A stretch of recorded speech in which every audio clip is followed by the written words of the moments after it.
maraming salamat sa iyo, Laylene Caragay. At syempre, usapang pang-Pilipino pa rin, no, Jules?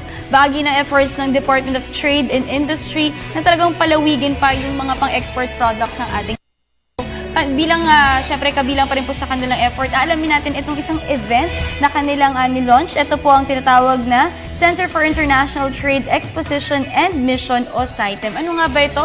Alamin natin yan. Let us all welcome our very special guest this morning.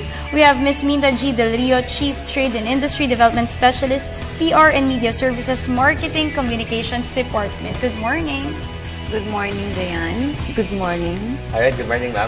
Alright, so syempre pinaka-start na gusto na malaman ng mga boss natin, bukod sa mga products, syempre nandito sa harapan natin, no? Ano po ba yung pinaka-goals and mission po ng CITEM? Ang mandate ng CITEM is to promote the export producers of the country, yung mga exhibitors natin, mga SMEs, all over, nationwide. Dinadala namin sila sa ibang bansa at gumagawa din kami, nag-organize kami ng sourcing show, trade fair dito sa Philippines. So, meron kaming Manila Fame. It's ongoing. Nagbukas kami nung Friday at matatapos last day today. So, 4 days yan.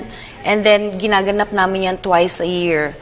Merong isang March at merong isang October. So, we are also celebrating 30 years na po ang Philippine Design and Craftsmanship. So, can you tell us more about this?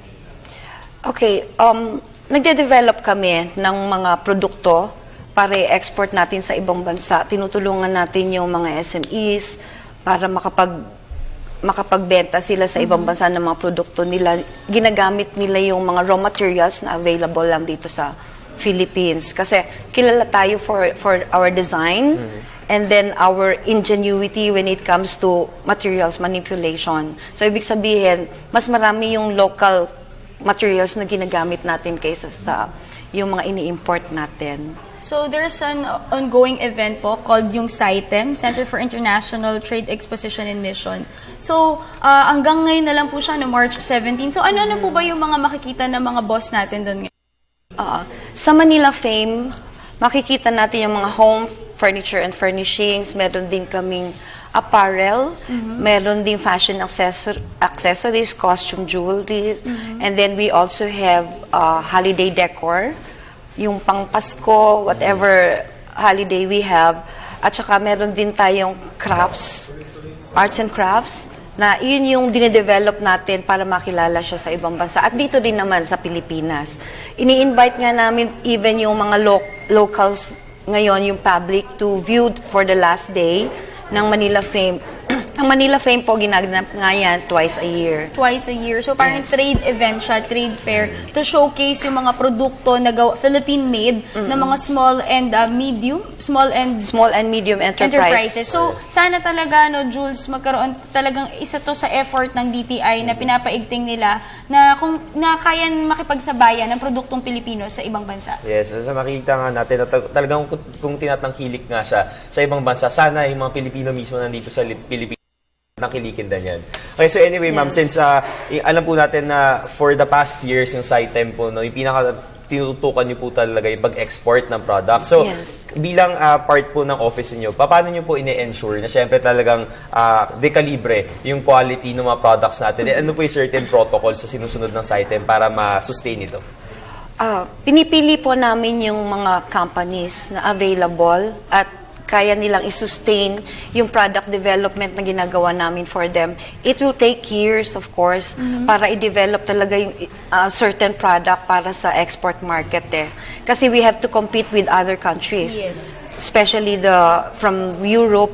Maraming kakompetensya natin yung sa Europe and then, of course, sa Asia.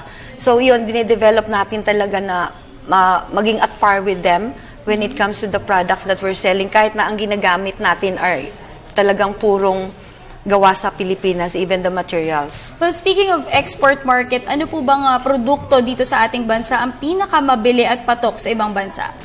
Ang sa atin, para sa ibang bansa, ay yung furniture. Furniture. And then, ang apparel, kasi nasa top, number 3 ang apparel natin when it comes to exporting. And then, of course, yung mga gawa sa tabla. na furniture and home decors. Ano naman po yung pinaka-least and ano po yung ginagawa ng DTI para ma-boost pa ito at matulungan?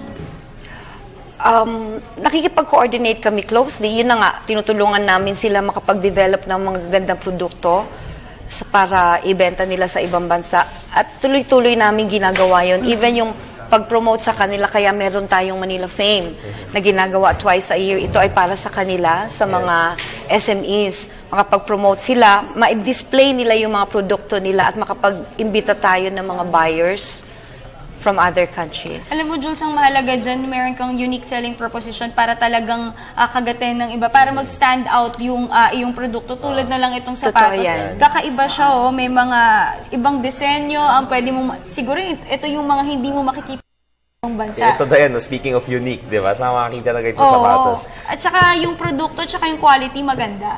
So ma'am, yung mga products po na nasa table natin ngayon, ba't po ito yung mga napili natin na ipakita sa mga boss natin? Oo. Kasi ito ay gawa ng mga batang fashion designers na dinedevelop. Meron kaming project which we call Redbox, the Redbox Designers. So naka-feature yan sila sa Manila Fame ngayon. Alright. Yung mga produktong ginawa nila for the Philippines ay pinapakita namin sa mga buyers na in case na maging interested sila, pwede silang umorder in bulk. Itong mga fashion designers, Redbox designers, nakikipag-coordinate din sila, nakipag-partner sila sa mga manufacturers na natin, yung mga exporters na kilala na sa ibang bansa. Sila yung nagde-design and then yung manufacturers ang nagpo-produce. Paano naman po dun sa mga may mga bagong business na gusto rin po nilang ipakita sa lahat?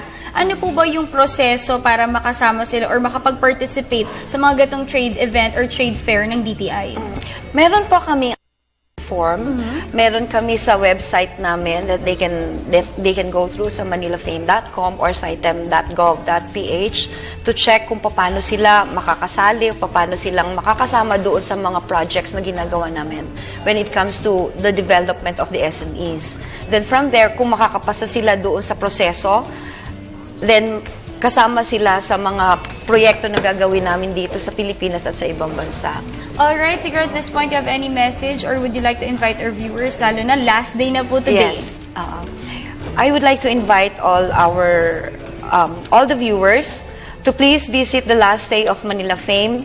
Sa SMX po ito sa second level. Makikita nyo doon yung mga home furniture and furnishings na gawa ng Pinoy. The Manila Wear, which is for our fashion Philippines, arts and crafts, at saka holiday decors. Makita-kita po tayo doon. Alright, thank you so much for joining us this morning. That was Ms. Minda G. De Leo, Chief Trade and Industry Development Specialist, PR and Media Services Communications Department. Thank you so much, ma'am. And sana Dayan, talagang tangkilikin ng lahat ng mga kababayan natin, hindi lamang sa Pilipinas, kundi sa buong mundo. Lahat ng mga produkto ng Pilipinas.